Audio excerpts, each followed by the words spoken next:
ایک باپ کی بیٹے کو وصیت جس نے میرے وجود کو ہلا کر رکھ دیا۔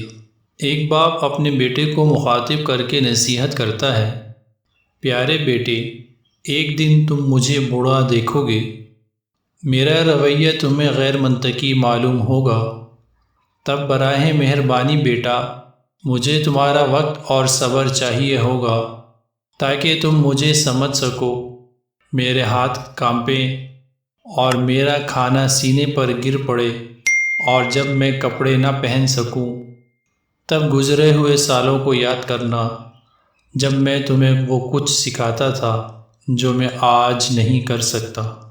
اگر میں تم سے بار بار بات کروں اور آپ کو بار بار یاد دہانی کراؤں تو غصہ اور ملامت مت کرنا، اس لیے کہ میں نے تمہارے لیے کتنی ہی باتیں کہانیاں دہرائی ہیں صرف اس لیے کہ انہوں نے تمہیں خوش کیا، اور تم نے ہمیشہ بار بار مجھ سے پوچھا جب کہ تم چھوٹے تھے، معذرت اب مجھے رکاوٹ نہ ڈالنا۔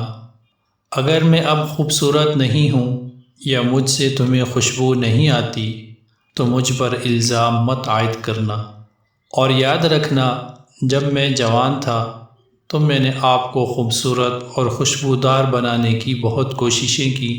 اپنی جوانی میں میری لا علمی اور کم فہمی پر مت ہنسنا، بلکہ تم میری آنکھیں اور دماغ بن جانا تاکہ جو چیزیں مجھ سے رہ گئیں میں انہیں پا سکوں۔ بیٹا میں وہ ہوں جس نے تمہیں سکھایا، میں نے تمہیں زندگی کا سامنا کرنا سکھایا۔ آج آپ مجھے کیسے سکھاتے ہو کہ کیا کرنا چاہیے اور کیا نہیں۔ اپنی گفتگو کے دوران میری کمزور یادداشت اور میری باتوں اور سوچ کی سستی سے نہ تھکنا، کیونکہ میری خوشی اب صرف تمہارے ساتھ رہنے میں ہے۔ بس مجھے وہ خرچ کرنے میں مدد کرنا جس کی مجھے ضرورت ہے۔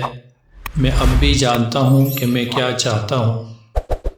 جب میرے پاؤں مجھے جہاں چاہیں لے جانے میں ناکام ہو جائیں تو مجھ پر احسان کرنا، اور یاد رکھنا کہ میں نے تمہارا ہاتھ اتنا پکڑا کہ تم چل سکو۔ آج میرا ہاتھ پکڑتے ہوئے کبھی شرمانا مت، کل تم کسی کا ہاتھ پکڑو گے اس عمر میں جانتا ہوں کہ میں آپ کی طرح زندگی کے قریب نہیں آ رہا ہوں، لیکن میں مرنے کا انتظار کر رہا ہوں۔ بیٹا میرا ساتھ دینا، میرا مخالف مت بننا۔ جب آپ کو میری کچھ غلطیاں یاد آئیں تو جان لینا کہ میں نے ہمیشہ آپ کے بہترین مفادات کے علاوہ کچھ نہیں چاہا، اور یہ سب سے اچھی چیز ہے جو آپ ابھی میرے ساتھ کر سکتے ہیں۔ میری لغزشوں کو معاف کرنے کے لیے اور میری خطاؤں پر پردہ ڈالنے کے لیے خدا تمہیں معاف کرے اور تمہیں چھوڑ دے۔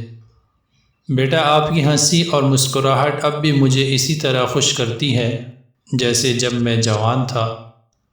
مجھے اپنی صحبت سے محروم نہ کرنا۔ بیٹا جب تم پیدا ہوئے تو میں تمہارے ساتھ تھا، تو جب میں مروں تو میرے ساتھ رہنا۔